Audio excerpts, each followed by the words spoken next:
Oshkosh Media is government programming on GovTV, community programming on Life TV, and community radio on Oshkosh FM 101.9. Welcome to the City Manager's Report, a look at city updates and a preview of the next Oshkosh Common Council meeting agenda.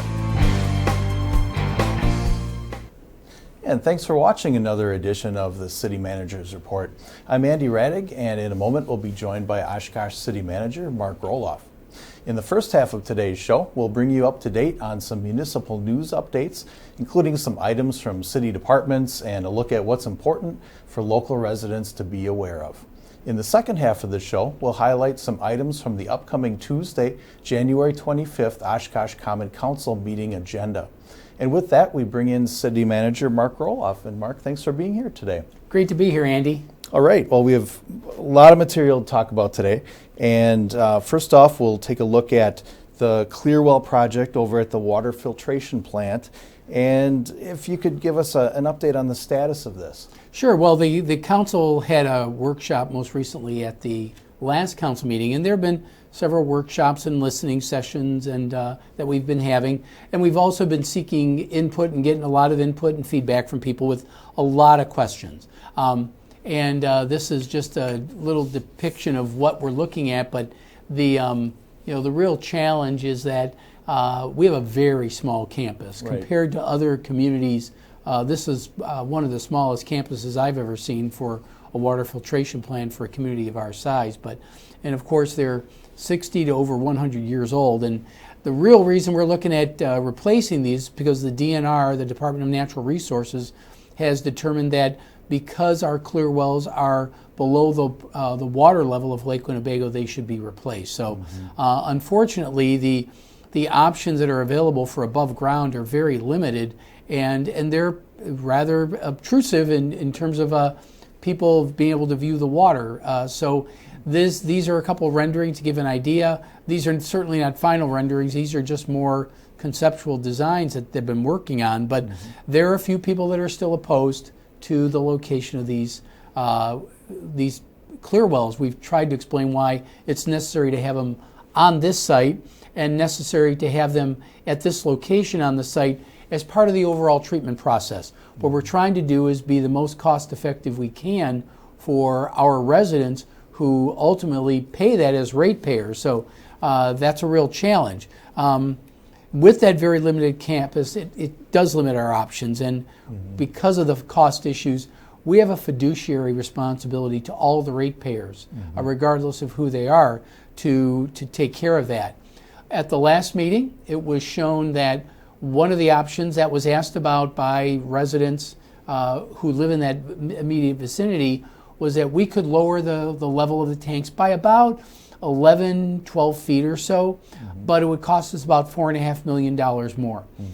We also discovered through our investigations that the Department of Natural Resources might be okay with that because it still meets code, but the Public Service Commission is a separate regulatory agency, and they're looking at it exclusively from the ratepayer standpoint. Okay. The DNR looks at it strictly from an environmental standpoint, but the PSC takes a look at it and says, do you really need this? Do the ratepayers really need this type of investment?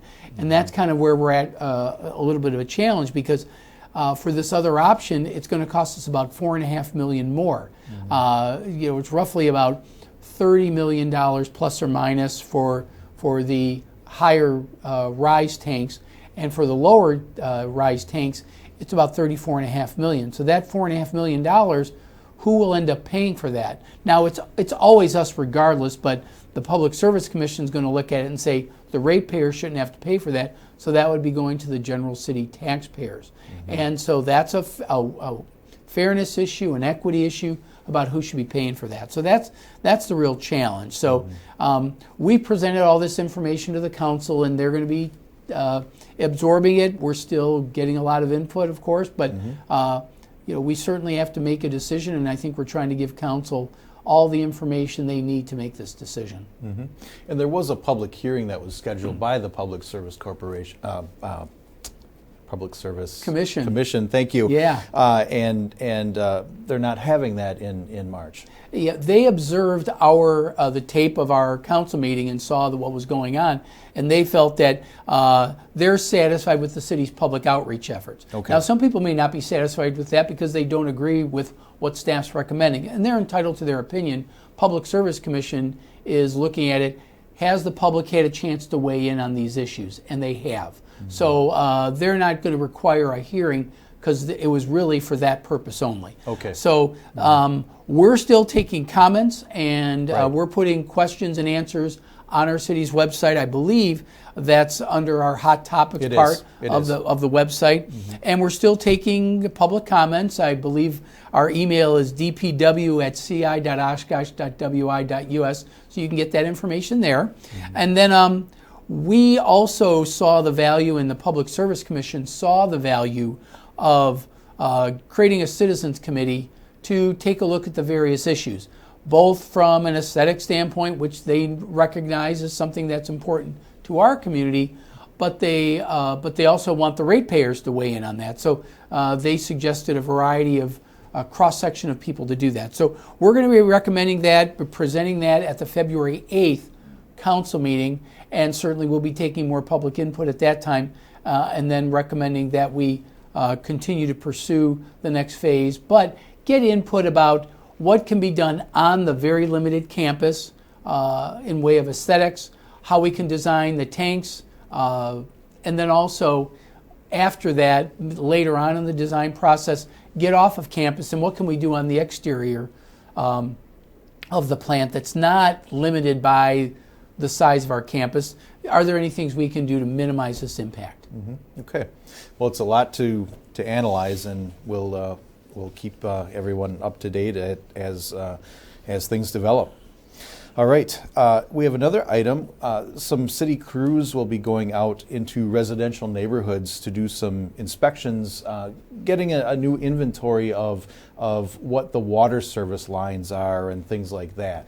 Yeah, this was brought up during budget season. In fact, we had to create another position because of this mandate from the Department of Natural Resources that water services get inspected primarily for lead or galvanized pipes that may be attractors to lead, because lead obviously is a big concern. Mm-hmm. So this mandate is now in there. So beginning this year and starting on January 24th, mm-hmm. our water distribution staff will be putting door tags like this on your door, requesting you as a homeowner to make an appointment for a staff person to visit. And again, these are required by the Department of Natural Resources. Our staff person will be looking for the type of water lateral that serves the home. In addition to looking for problems where cross connections between drinking water and contaminated water may exist. Mm-hmm. And there's a variety of things that they're going to be looking for. Mm-hmm. These visits only take about 30 minutes. The staff person will have city identification, and there's no fee or charge for this service. So it's really important because we know that there have been people out there trying to look like they're some person of authority. Mm-hmm. They won't be showing up unannounced. Right. And we want to schedule it with your initiative. That's why the door hangers are there. You call us, say, okay, I'm okay having this inspection done. We really need to do it for everybody, but we want you to initiate it. So mm-hmm. if somebody calls you, unless you've been playing phone tag with that person, you initiate the call, then we will schedule it with you, and that person should have a badge from the city of Oshkosh and all that. Mm-hmm. We want to make sure that you're safe with it, so that's why we want to take these precautions. Sure. Mm-hmm. So we're going to start distributing the door tags east of Main Street between Washington and Otter. So if you live in that neighborhood on east of Main Street between Washington and Otter, please look for those very soon. We're eventually going to do the whole city, but we're starting one section at a time so people will become familiar with getting through an area. And that'll help us be more methodical and efficient with getting that done. And originally they were planning on putting the new water meters in at the same time.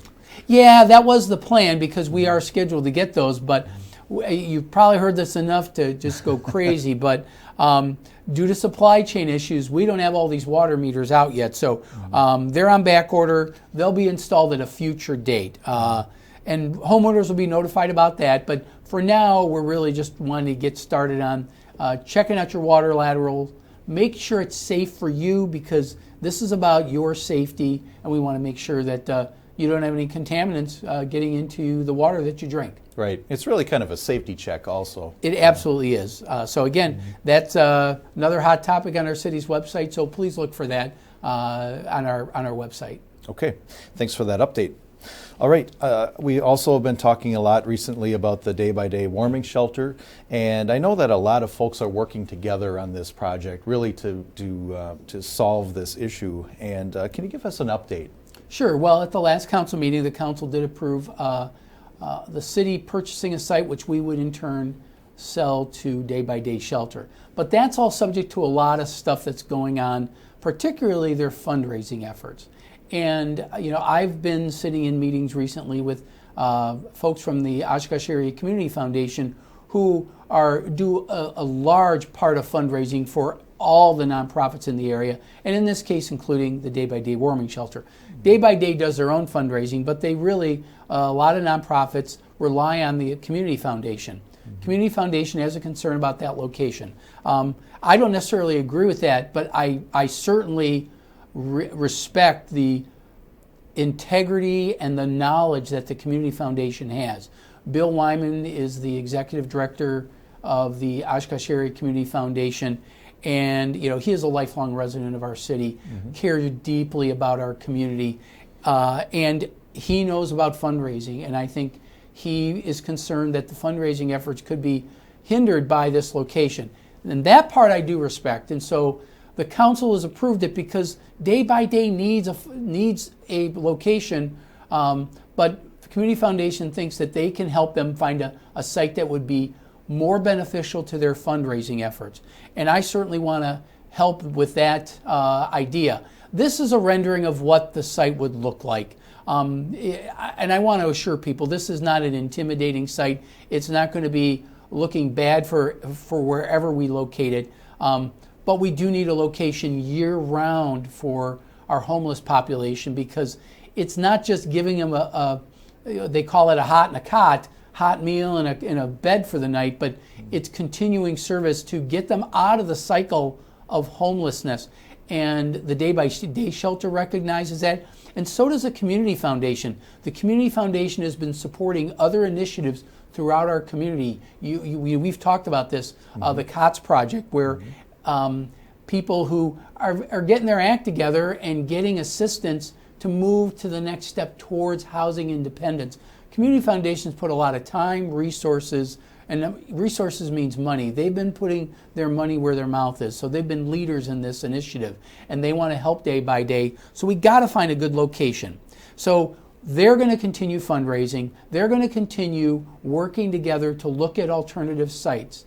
Day-by-Day isn't turning their head away from the Community Foundation's outreach efforts, and the Community Foundation hasn't given up yet, even though they know that the council has approved this site, but they know that they need to help Day-by-Day find an alternative site, because they just we can't wait much longer. So to that end, and this is what I said at the last council meeting, I've challenged our staff to assist in finding a year-round temporary facility that can be used, because we've been using a temporary facility, a so-called temporary facility, for over 12 years now, Andy. That's a long temporary. Yeah, that's a long temporary, and that site is not sufficient for year-round. It barely qualifies to be used 6 months a year, because it doesn't have the safety features that you must have in a residential facility, and this is a residential type of facility. So we have certain things that have to get done for a year-round facility, but I'm committed to help finding that location, which will give the two groups time to take a step back, look at their various options, and so they're not rushed for next season to find a location for our homeless community. We do need to get this addressed. We don't have enough space at the temporary facility over at St. Peter's, so we really do need to help in this regard. So that's my pledge to both groups, and they're continuing to talk and work together. I know it got a little dramatic at the site, and there were some people that didn't represent the foundation or Day-by-Day who made some statements that I didn't think were really appropriate. I don't think they know the people as well as I do. And I think these people genuinely care and are going to work really hard at this. Well, hopefully a long-term solution can appear, and we can continue working on that project. Okay, the city clerk's office is looking for poll workers. I know that they have poll workers enough for the upcoming election, but they need more down the road. So we can always use more poll workers, Yeah. and so a lot of folks have recently retired. So poll workers, they help register voters, hand out and explain the ballots. It's a paid job, but it's a long day. So we ask people to, if you're interested, give the clerk's office a call or check our website. Primary is on February 15th. So if you're interested in helping us out, please let us know, and we'll get you set up for that or any of our future elections this year. Okay, and again, look at Hot Topics on the city's website for more information about that. Okay, the Oshkosh Senior Center will be having an open house. They have a wonderful fitness center over there, and they'll be showing it off a little bit. Yeah, they're going to show off the Fox Fitness Center, which is what they call it. Senior Center and Network Health are hosting this open house. It's going to be Thursday, January 27th from noon to 3. That's a Senior Center's North building, because that's where the Fox Fitness Center is. There's equipment demonstrations, door prizes, healthy snacks, and staff will be ready there to answer questions from visitors. If you want to know about some of the programs that we have and how you can get involved, I know there's some hesitancy, people don't know who to talk to. They're there to help you, so you can check out all these things. Fox Fitness Center has some really modern facilities, and it's an ideal place for somebody 50 or older to exercise, stay fit with your fellow seniors. Okay. And we also wanted to announce that the State of the City program, State of the City 2022, will be held March 14th as a virtual event. And there's a survey that's been posted so that there can be some public involvement. We're going to do another Pulco survey. Certainly we want you to subscribe to Pulco if you can, to give us your input about what things you'd like to see. But we're going to be highlighting this year what's ahead for Oshkosh and get your input on what things you would like to see. And then we do awards presentations and so much more. So go to that Pulco link and Hot Topics on the city's website. Tell us what you feel about what's being done well in the city, what needs improvement. This feedback helps us address these issues in the presentation. So, and we're going to be looking for ways you can submit your comment or question in the form of a video. And at the end of the survey, so you got to do the survey to do this. And then if you want to give a video or audio type of thing, we'll give you the opportunity to do that as well. Okay. Another recreational opportunity in the city is Roe Park Ice Rink, and it's open now. It sure is. It's located right next door to the downtown YMCA at 408 Washington Avenue. Free skates are available Friday, Saturday, Sunday nights from 4 to 7. That's courtesy of Dr. Eric Skate Club. We got some special events planned for the January 21st and then later on February 4th and 18th. Just check out our Parks Department's Facebook page for details. And the rink's going to be open daily as conditions permit. Right now, as cold as it is, ice is real nice, so go check it out. It's a good time to go, absolutely. All right, and then we wanted to do a quick follow-up that the Oshkosh Fire Department Food and Toy Drive was very successful this past year. It really was, even with a more limited schedule of getting out there. We collected over 4,700 pounds of food, nearly $5,000 in cash, 21,000 plus toys would have a retail value of $23,000. So lots of great outcomes. The fire department is so committed to this program, and it impacted hundreds of families in town. So if you participated, thanks for donating. If you didn't, keep an eye out for next year, because we can always get donors for that. Right. Congratulations to the Oshkosh Fire Department for another successful event. Mark, quick update on COVID. Yeah, well, masks are still required of employees and visitors in our city-operated buildings.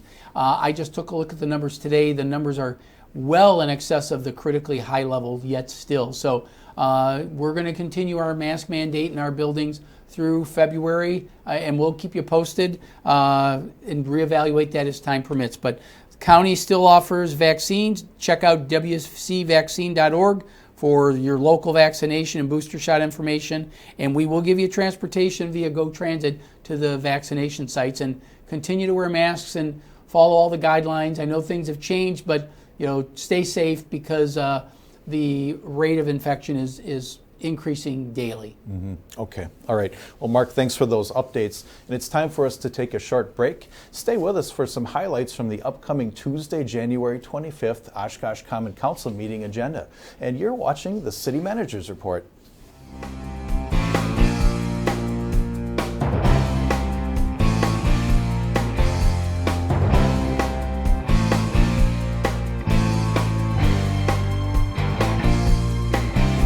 There's been so much back and forth about COVID-19, a lot of my patients don't know what to believe.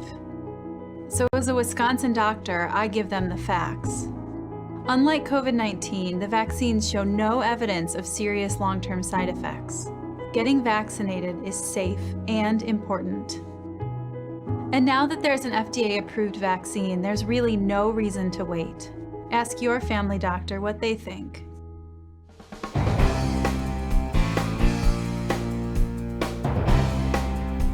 And welcome back to the City Manager's Report. I'm Andy Radig along with City Manager Mark Roloff. Let's turn our attention to the agenda items from the upcoming Tuesday, January 25th Oshkosh Common Council meeting. So Mark, under the consent agenda, there's an intergovernmental cooperation agreement between the City of Oshkosh and the school district, and this relates to the water park. Yeah, the school district hires all the lifeguards for Pollock Water Park as well as the pools that are operated at the school facility. So it makes sense, rather than us compete for employees, that one of us hires all of them and supervises them throughout the season. So that's really what this is about. And they want to get started to recruit kids for the summer. So be on the lookout if you're somebody with a lifeguard inkling and want to help out at the pool this summer. You'll look for it from the school district's rec department. So we're excited for this to continue in the future. Okay, it's been a great program and nice to be able to work together. You know, also we're talking about parks, and that Four Seasons building looks wonderful, and there's some progress with that. There is. This on the agenda is to have Smith Group, which helped design this, to work on the construction administration. So these are a few of the renderings, give you different perspectives on where it is, but this will be starting this spring or late winter. It could be as early as February and more likely into March, but the idea is to get it done this construction season. So by the fall, because it is a Four Seasons room, it'll be available for the public to rent for events, and then we can have Parks Department events there as well. We're really excited. It's going to be a wonderful addition to our lakeshore over there, and we're really happy that we're going to be adding this to our repertoire of facilities. Right. And I don't think Oshkosh has anything exactly like that, so that'll be really, really neat. Absolutely. So this will be a wonderful addition. Okay. Well, another item on the agenda under consent is we're looking at concrete sidewalk bids, and so that tells me that we're working towards summer, and that's a good sign. We can start thinking about summer, and part of that is sidewalk replacement. And so it's kind of our north side this year. It's a little bit of a chopped up map that you can see, but generally if you're west of Harrison and Bowen, and maybe north of New York up to Spruce and north of Murdoch over there, this is generally the area you're going to see for sidewalk rehabilitation. So you've probably already seen some of the sidewalk markings that we did back in the fall. We come back again to reevaluate those. We kind of we check and then we double check and determine which sidewalks replace. You can see in this case, a couple of sidewalks are a little wonky where they're the difference between one sidewalk and the next is there's a difference, and we want to make sure that we get those hazards out of the way. So you'll be seeing this in the coming months as things melt, but we start by awarding a contract in the winter and get our contractors lined up. That really gives us a more cost-effective improvement. City covers half the program and the property owners cover the other half. Okay. And this is kind of ongoing. We'll let people know as this progresses. Yeah, this is the 2023 season, so the map you saw is what we're going to do this year. Next year it'll be a different route, but we try to get them done every 10 to 12 years. Okay, sure. All right. Later in the agenda, under new resolutions, we have an item for hiring a horticulturist. Yeah, this is an initiative that was started by our Downtown Business Improvement District, our Oshkosh Area Community Foundation. I already talked about many of the relationships we have with them. Our Convention and Visitors Bureau. The observations were a couple. One, that some of our roundabouts look a little tired, and we've got very limited resources to maintain them. Right. And the Community Foundation has donors who are very interested in helping spruce those up. Meanwhile, the Business Improvement District, they have a special assessment that they put on their own downtown business owners to spruce up different areas, and there are plantings along Main Street that are maintained by the bid. Their contractor will no longer be doing it next year. It's availability. So they've all gotten together, and they're proposing to fund a horticulturalist that will work on these things year-round and address all these issues. It seems like they're willing to do it for up to 4 years, and then after that we can look at reevaluate the program. So I'm very appreciative of their willingness to take a look and offer this up. So they're offering this to council, and if council will take it, then we'll go through the process to hire a horticulturalist. And with their donated funds, you'll see the roundabouts look a little nicer, and you'll see the downtown plantings from the bid continue to look nice. Okay, well, very good. And then we also have an item looking at replacing or adding some fire engines. Well, it's interesting because these were actually these are due to be replaced in 2023. Okay.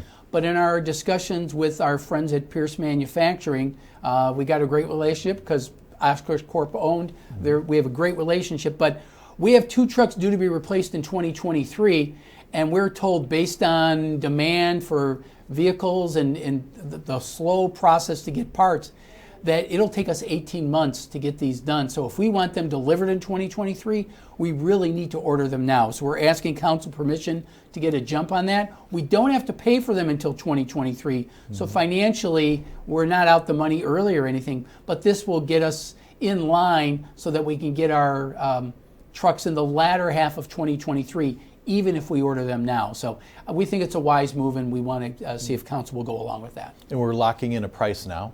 Yep, we're locking in a price now, but we don't have to pay until next year. Okay, another opportunity for savings. All right, under the council discussion and other items, we have a workshop meeting regarding the Jackson and Oregon Street Bridge. You may recall that this topic came up about 5 years ago. The council was a bit divided on what bridge replacement should be done, and as a result of that uncertainty, the DOT, pretty much the Department of Transportation, said, we're just not going to worry about you guys. We'll be back in a few years. Right. Well, they're back. Okay. And they want input on what options are there. The current bridge is a lift bridge, as you can see right here. But there are different options. One is a replacement with another lift bridge. Another one's a fixed span bridge. If you've been over the Winneconne bridge there in downtown Winneconne, a fixed span bridge, very similar to that, or just rehabbing and putting off a real solution for the bridge. One of the advantages of a new bridge is that we would get the underpass for bikes and pedestrians done so they don't have to cross Jackson or Oregon Street. So that's certainly a thing. But there is a new twist that we want to talk to council about, and that's the purpose of this workshop on March 22nd at 5 p.m., and that's the DOT will only fund the least expensive option, which is the fixed span right now. So if the council wants to do something different, like the lift bridge or something, we're going to have to foot the bill ourselves. So that's going to be a bone of contention, and we want to get that out now. Then the public will have an opportunity. We're looking at probably April 4th, but stay tuned for that, where we can get public input on this as well. Because obviously this is, a lot of people have a lot of opinions about that. It's downtown, it's very visible, and we want to get their input. Okay, well, it's another major project, and I'm sure we'll hear more about it. So, all right, well, Mark, I think that's about all the time that we have for today. Thanks again for being here. Always a pleasure, Andy. All right. Well, thanks, and thank you for joining us again today. And again, that Oshkosh Common Council meeting is coming up on Tuesday, January 25th at 6 p.m.